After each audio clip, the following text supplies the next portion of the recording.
Okay, let's go.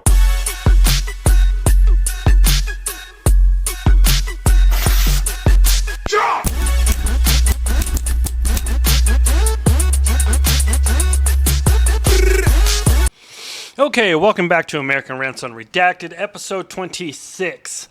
Now, summer coming to an end, kind of. I'm already starting to get the school stuff for my oldest child. She's going to middle school. Man, I'm getting old.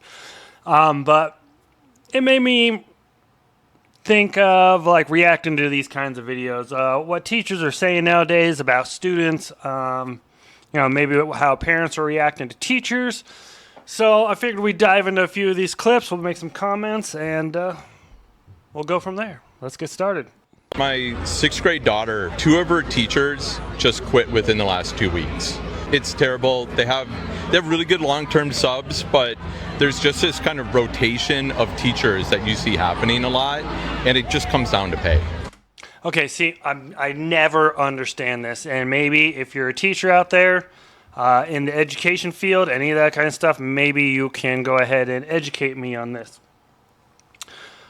I am assuming that before you decided to become a teacher, you looked up what requirements it would be in college, what degree you would need to get, but you would have some idea of what the pay is. Now, we all know it's a thankless job. Not all of it. You'll have a few students who thank you. There's going to be, I'm sure, parents who appreciate what you do. My sister is a sixth grade teacher. But I'm assuming you guys go into this knowing how much money you're going to make. So this whole turnaround rate like that guy just explained, it all comes down to money, and they've already cycled through two teachers. Why? You should have an idea of how much you'll be making. And if I'm wrong, let me know. So it's the last day of school, and I'm sending out emails and calling parents to tell them that their child did not pass my class. And I get an email from a parent that's like, hey, actually, can you call me? I want to talk about my child's grade. And his mom is like, I'm confused. I don't understand that he's failed. And I said, well, his final grade is a 30. So all 4 quarters averaged up from January, it's a 30%. And she's like, I don't understand that. How could it possibly be a 30%? Like, well, to be honest with you, he doesn't do much of anything in class. He sleeps. He has to be told to put his phone away. He has to be asked to leave the classroom because he's not listening. And his mom is like, but that's just ridiculous. I've never heard this before. Like, this is the first time I'm being told about any of this. And I said, well, that's not true, because I've emailed you twice and I've told you that his grade is below a 64. That's what he needs to pass. And I never got a response. And she's like, well, I work. Okay, I don't have time to check an email. I have other children. I don't check my email every day. Does this person not go to parent-teacher conference? That's not people who have jobs. And she's telling me that I should have never emailed her. I should have been calling her because she's an adult. She needs someone to call her to tell her. Unless she responds back to your email, she didn't see it. So a call would have done better. And I said, okay, I did call you. I absolutely called you. I didn't even pull up the contact log where I called you in January. I called you in February. I sent 2 emails in April. So this is not the first time you've heard this. This is probably the 5th time, at the very least, that you are now hearing that he's in danger of failing. And so she starts going off. She's cussing at me. She's like, this is BS. This don't make no sense. I cannot believe this. There's no way that my child should be failing. I said, well, to be honest with you, he didn't even come take the final exam. She's like, when was his final exam? Which you should know that. And I said it was Tuesday. And I said he could have came on Wednesday, he could have came on Thursday, or even today, Friday, and took it. He did not. So he has a 0 for that. And she's like, this is what I'm talking about. Nobody told me nothing. He didn't tell me that. How was I supposed to know that he had a final exam? Because you're a parent. So I'm never confused when my students refuse to take accountability. Their parents do not take accountability. So why would they? I agree with that. I work a lot. I'm exhausted by the end of the day, but as much as it may annoy me, and also it may be a nice refresher that I have forgotten a lot of crap when it comes to the schoolwork, we're very engaged in our kids' school. If I can swing it and make it happen, I'm always at parent-teacher conference. I always want to be there. I always want to hear how she's doing. I always want to hear suggestions. If I can do something different with her home life and how she can balance fun and school, obviously I'm going to go and I'm going to take advice from the teacher. But yeah, I'm also I know nowadays they have all these apps. I always check the app whenever she's in school, make sure she made it to school on time. I will make sure, she always has money in her account for lunch. I try to stay very engaged with it because, school's important. So As even as dog tired as I am sometimes, I still engage with my kid in everything to do with school. And if I miss something, the wife usually reminds me of, you know, an email, or we got to get something done by a certain date, or this is coming up, So you can completely be engaged with your kid's school, even if you are working a lot. It only takes a couple minutes or seconds just to even check an email. I'm by no means a parenting expert, but I am a teacher, and I've been teaching for 20 years. I've taught everything from first grade all the way up to 8th grade in both regular and special education. And there are some things that I wish I could tell all parents in America. Heck, any parent that's listening. These are things that affect us in the classroom as teachers, but more importantly, it affects your child's future well-being and their success later on as an adult. So if you're willing to listen, here are the things I wish I could tell you all. Number 1, read to your kids the second they're born. Heck, start reading to them when they're in the womb. It is never too soon to start. There is no better gift for language development than reading to your child. And I want you to read to them as long as they'll let you. If they're 10 years old and still let you read to them, do it. Now, I'm guilty of that. Not doing it so much anymore. I don't know. When my oldest was younger, I enjoyed story time and reading to her, some of those 5-minute story books that you get at the store, the Mickey Mouse ones, all that other stuff. But I don't know. It kind of just faded when she started reading in school. I figured I didn't really need to do it anymore. Me personally, and it sucks. I know this because I should be better at it. I have literally gotten about 6 or 7 books that I plan to read that I haven't even started yet. Just saying. I need to find more time to do that. And I need to read to my kid more as well. Number 2 is chores. Your kids should have chores from the time they're old enough to walk and help in the house. If they are noticing you doing laundry, let them help you move stuff to the dryer. If they have a mess in their room, let them help you clean up. Assume competence as early as possible and let them contribute to the household. Number 3 is dinner. Your family should be sitting down at the dinner table to eat together as often as possible. In the best case scenario, you would be doing this every night, but sometimes life gets in the way. Do it as often as you can. Sit down, have conversations, and do not allow screens at the table. Now, that is one thing I 100% do. Unless we're on a road trip or at visiting family and we're having dinner over there. Kids will just eat wherever they want, But at our house, we always sit down for dinner. Every single day. When school's in session, I want to know what she learned today, what's going on. My youngest is about to start school too, so it should be a little bit more fun at the dinner table trying to figure out what everyone's doing. But we do dinner, we all sit at the table, and if I can manage it, I try to keep toys and definitely no screens at the dinner table. I'd rather everyone engage. Even though maybe some people didn't have a good day, or even if I had a shitty day, I want to hear about everyone's day. I want to know how it went, if there's anything I can do to help, all of it. Not even TV. And if you really want to have your mind blown, go right now and Google the benefits of eating together as a family, and you're going to be amazed at the number of things that positively impact your child when you eat together as a family. Number 4, let your kids be bored. You do not need to fill all their time. You don't need to sign them up for another camp. You don't need to sign them up for another sport. You don't need to sign them up for another play date. They can be bored in your own house. You probably have a room full of toys for them. Let them figure out how to play, and it does not mean that you have to entertain them. They can figure out what to do.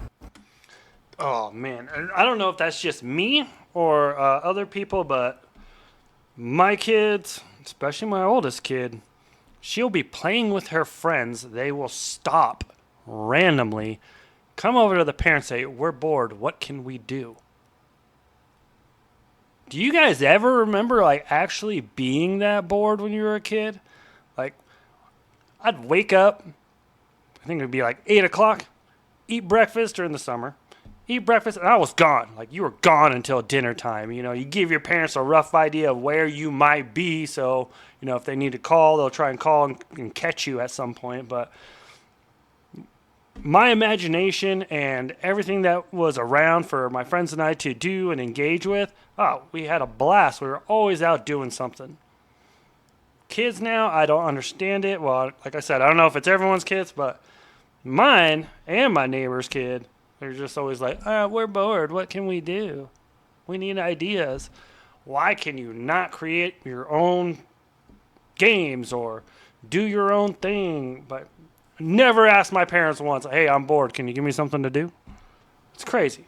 Number 5, take your kids shopping with you. Whether it's the grocery store, the home goods store, the home repair store, whatever it is, take them and do not hand them an iPad while you're shopping. Instead, talk to them about what you're doing. Explain the price of things. Show them how you pick out the best orange. Show them why you're choosing this brand over another brand. Explain all that to them and then invite them into the process. Number 6, kind of on that same note, let them help make decisions in the family. Don't just make all the decisions for them. Even at a young age, you can start giving your kids choices to point them in the right direction when making decisions. And then as they get older, you serve as a mentor, not a dictator that tells them everything they need to do. Trust your kids to make decisions for themselves. Number whatever we're on, don't solve all their problems. You can be a support to them without fixing their problem. Let them come to you and then ask them questions that help guide them to a solution rather than just telling them what to do with the problem. We always tell our kids that they need to try to solve the problem first. We will step in if necessary, and of course there are some situations where we have to step in. But for the most part, if they're having trouble with a coach, if they're not getting enough playing time and they're frustrated, they should be the ones going to the coach and advocating for themselves, not mom and dad swooping in anytime there's a problem. The next one, it goes without saying, but social media, for the love.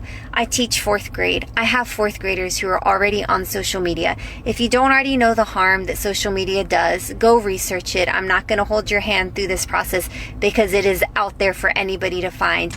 Hold my damn hand. Well, when it comes to social media, hell no. I will not let my kids have social media. I might allow it like the senior year of high school, maybe. I don't know. They don't have it.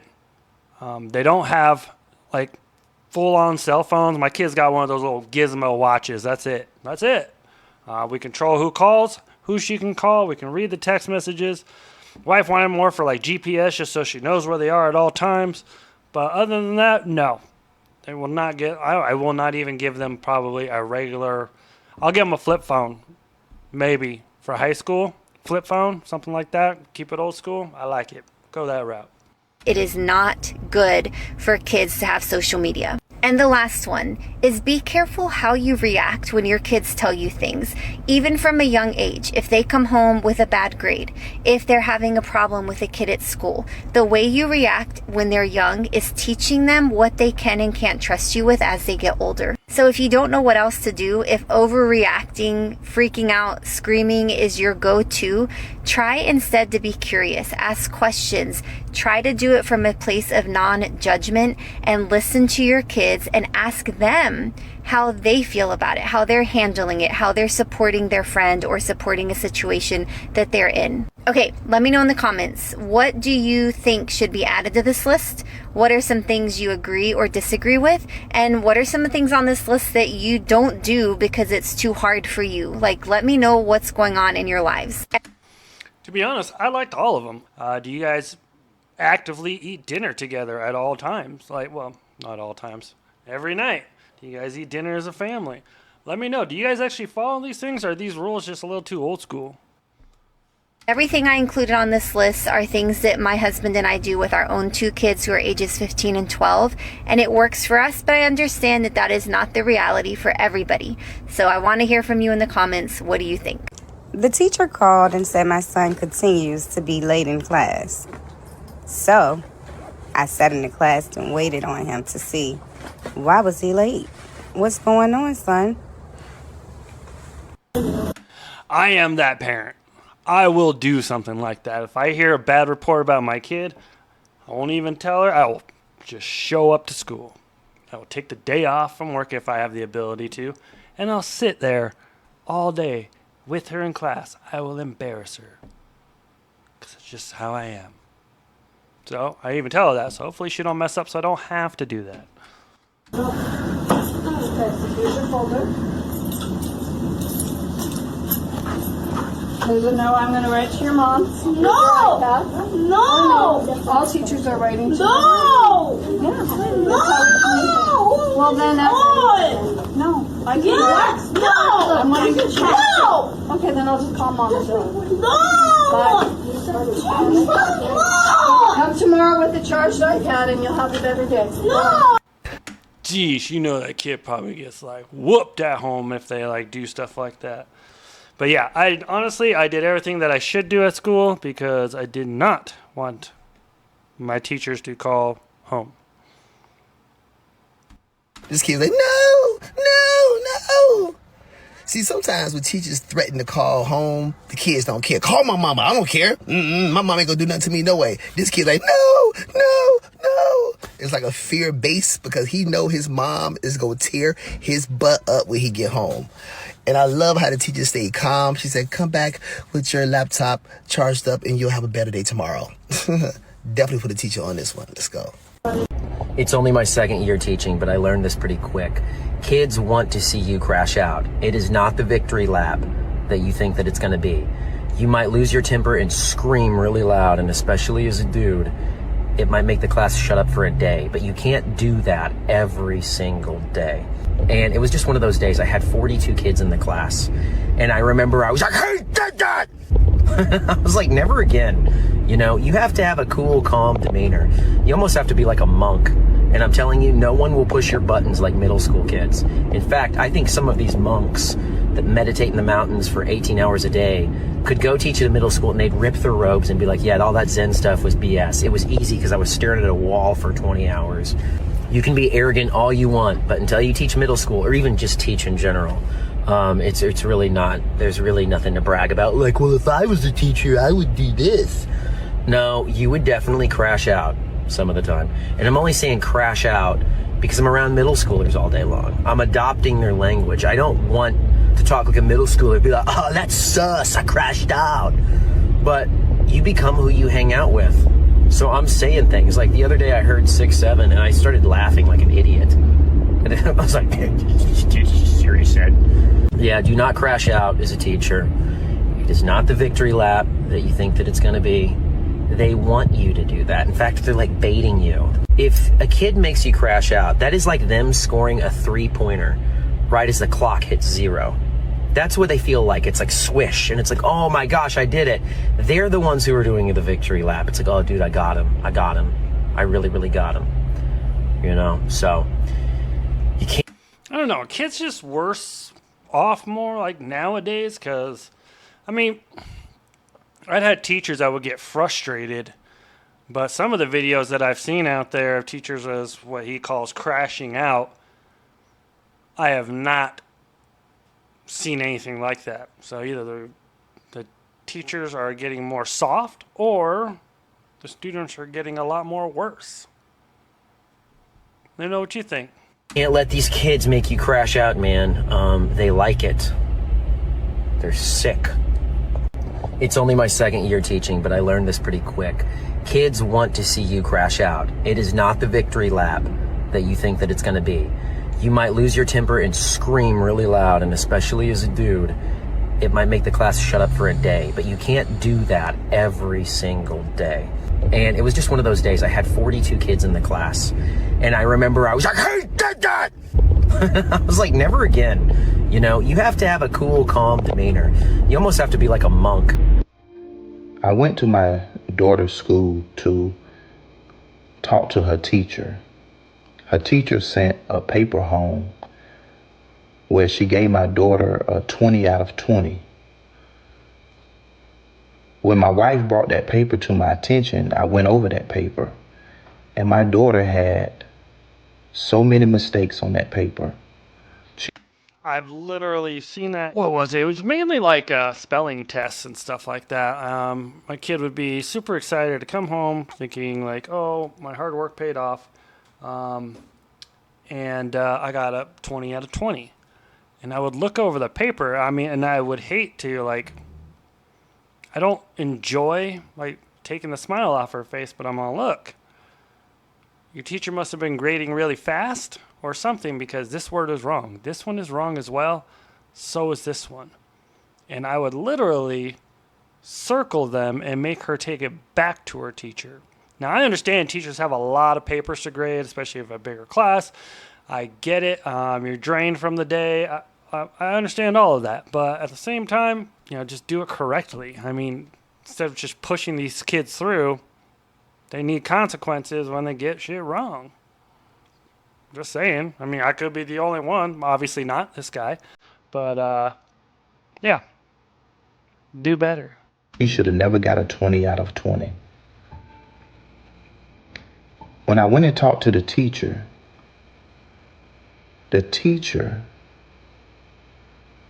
concluded, which is what I'm about to say to you now, and please hear me when I say this. She already did not expect my daughter to even do the level of work that she did do on that paper. And so it was commendable that she even did what she did do. Thus, she gave her a 20 for 20. Did I lose you on that? Okay, just in case I lost you, I'm gonna say it another way. If I was her teacher, this is what I would say to me as her dad. Mr. Dixon, I already don't even expect your daughter to even do this well as far as what she did. So the fact that she already surprised me in even doing this, I'm gonna give her a 20 for 20. Even though she really should have more like 11 for 20. Because I already don't expect that much of her anyway.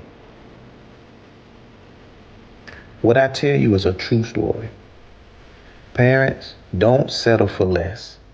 I know today's system isn't pushing kids. They're just pushing them through, but they're not pushing kids for better. You got to be involved. You got to want more for your children. Or when they become adults, it's not that they won't be anything because they don't want to be, but you never fought for them. And the system definitely didn't do anything more than push them through. I couldn't believe that this really happened, but it happened. Wow. The following are actual emails I have received from parents with reasons of why their child should not have to do their math homework. I was notified by my child that you made them miss lunch in order to do their math homework. This is problematic. You have traumatized my child. I will be reporting you to admin, and I want him removed from your class. It was also the parent who complained about me to an external mental health counselor who reached out to me to set up an appointment, but I'll make more details about that in another video. Last night, my child had an emotional breakdown because they got frustrated with the homework. You have assigned way too much homework. Now keep in mind, this was at the beginning of the year. A lot of 7th graders came in not knowing 3rd, 4th, 5th grade math because of COVID. The homework I assigned was to students who did not know how to do basic things that they should already be competent in, like adding fractions. I cannot teach you 7th grade if you do not know how to add 3-digit numbers and how to add fractions. So that is what I said to the parent, that your child is currently at a 3rd grade level. The math questions on the homework assignment do not align with the state standards for 7th grade. I will not be putting my child in distress for content they do not need to know, and my child will not be doing this assignment. This is from a parent who actually made my life very, very difficult all year. One of the emails was, my child had soccer practice until 8 p.m. and was too tired to complete the homework. Please excuse them from this assignment. I get it. People are tired. I don't get, no, I mean, yeah, okay, fine. I get people are tired, like she was about to go into, and I'll let her finish her thought. But I don't understand the no homework thing. Like, when I was in school, we always had homework. And I always had to learn to balance my homework and my family time and I wanted to go play outside. I learned to utilize more time at school so I can get homework done. That way when I got home, I don't have to spend like a half hour on it, and then I can go outside and play and do all that other stuff. There are some things that I always had to wait for my dad to get home. He was the math whiz. I was not. Eventually, enough time spent at the dinner table late at night. Maybe some of you guys know that feeling. A couple tears later, I was pretty damn good at math. But I don't understand like some of these responses. Like, no, you cannot be excused from homework. If you want your kids to do extracurricular shit out of school, like soccer and all that other stuff, you gotta learn to balance it out. When my kid did soccer, we did it during was it spring, and I told her that if it starts to affect anything at school, well, I'm just gonna cut you from the team. School's more important, in my opinion. So. Not a problem. How about you ask for another day? How about you say my child will do it over the weekend? I'm okay with an extension as long as they get the practice.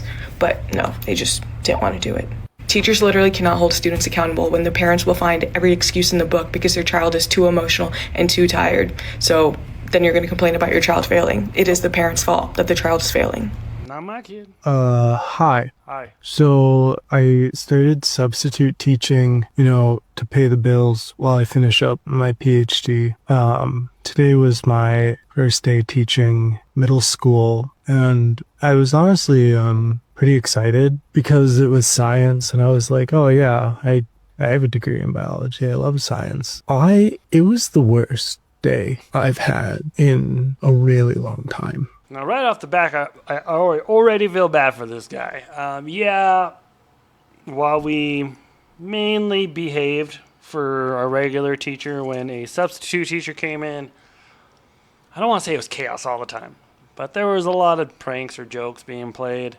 I don't think we drove it as far as like the depression on this man's face, but could have happened. Those kids are the fucking worst. I hate them. I got to the point with one of my classes where no one was listening, no one was on task, where I just opened up the door to my room and just fully yelled at them because I didn't know what else to do. But like in reality, they still didn't listen because I had done some smaller versions of this yelling, asking to be quiet a few times, but this time I really leaned in. And it was more of a cry for help. And thank God another teacher came in and took control of the situation because they do know this teacher, so they listen to this teacher. But like as a sub, there's zero respect, zero social skills. I had to pry an iPad, a school-issued iPad, out of a kid's hands after repeatedly asking for them to please put it away, put it away, put it away. And then after that, I was going to give up and just let them be on their iPad, but then they started playing videos or whatever out loud, and it was very disruptive. And I kept asking him, like, can you at least just turn off the volume? And I was just getting zero response. Catatonic student.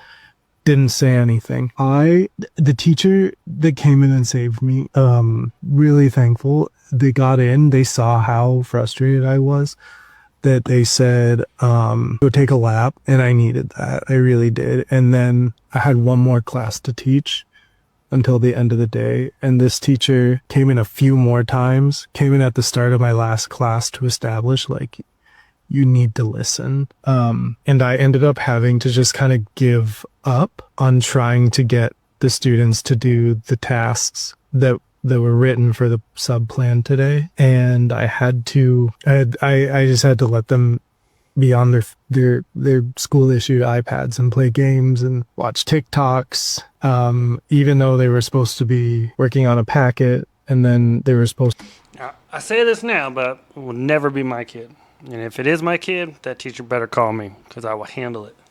To write 15 facts from this documentary about tectonic plates. But I gave up on have them writing facts. And it's nothing with the teacher. The teacher wrote a great sub plan, was very specific, clear, concise, figured out everything. Other teachers helped me set up the computer and whatever.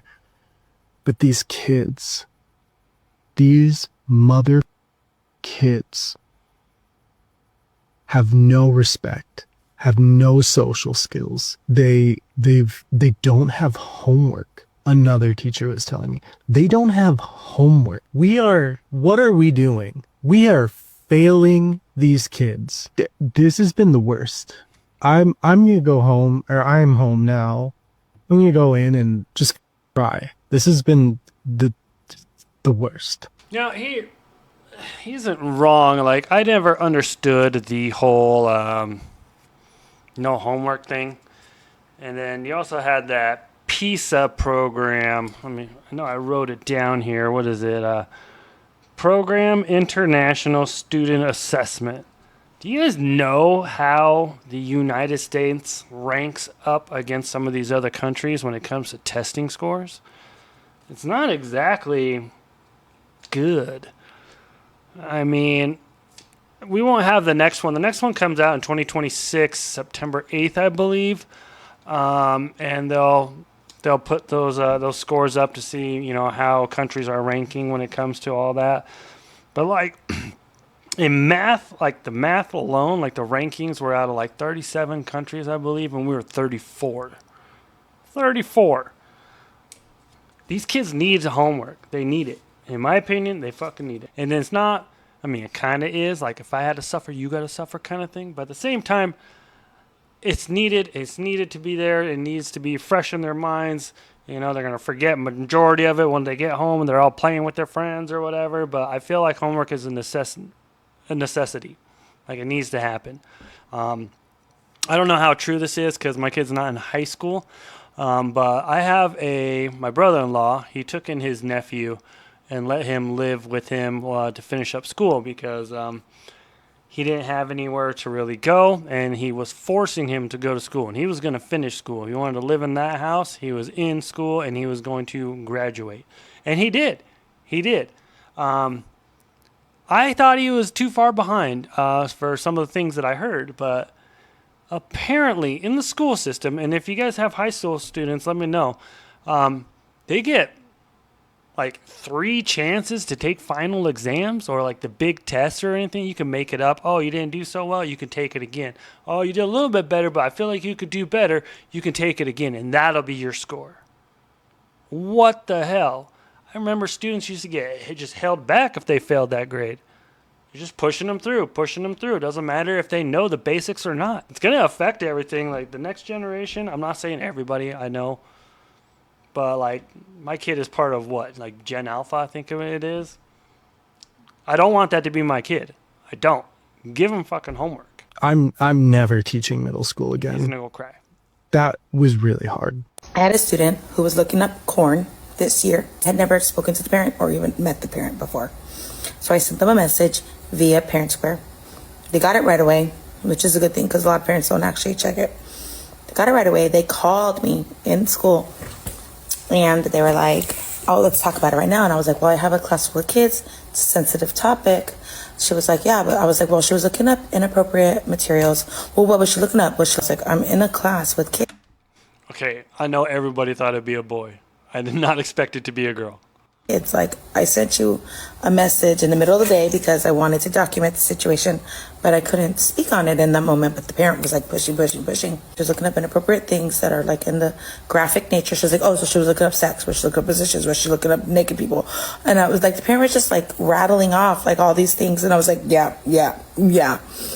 What grade is she teaching in? Like, why would the kid even like know and look up that kind of stuff in the first place? What's going on at home? In the end, it was like the parent was like, well, I didn't give her permission to use the internet. Okay. All right. And I mean, that's in the packet that like all the parents signed at the beginning of the year. And because the child was new, I didn't get that packet. The office said she's all clear. But okay, regardless if that's true or not, and your parents, they did not give permission for her to be on the internet. 1, you can't turn it around on the teacher. 2, what's going on in your household that your young daughter is sitting here looking up all that kind of stuff at school? My mom was like, well, I didn't give her permission. Okay. Anytime she was on a school program, she had to use her computer right next to me. Because she could not be trusted. But the parent turned it around on me because their child was looking up corn.